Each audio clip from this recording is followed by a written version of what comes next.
विश्वास गर्नुस्, मैले आजसम्म कसैको आशा गरेको छैन।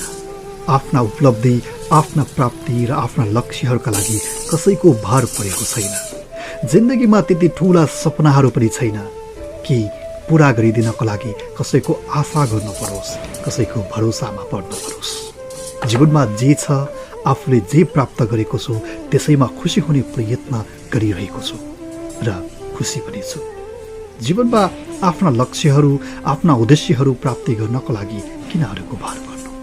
तपाईँले सुन्नु भएकै होला, जब आशा गरिन्छ नि, आशाले निराशा बनाउँछ। निराशाले तपाईँको जिन्दगीको लक्ष्य नै बदलिदिन सक्छ र निराशाले तपाईँलाई दुःखी बनाउँछ। जब तपाईँ दुःखी हुनुहुन्छ, तपाईँको सुखी संसार कहाँबाट प्राप्त हुन्छ र?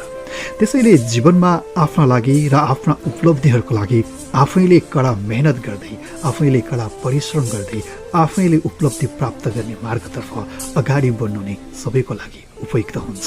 किनकि हरेक मानिस आफ्नै जिन्दगी र आफ्नै संसारको लागि जिइरहेको छ र ऊ आफ्नै उद्देश्य प्राप्तिको लागि कुदिरहेको छ।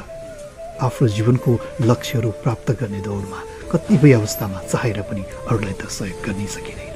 त्यसैले सर्वप्रथम आफूलाई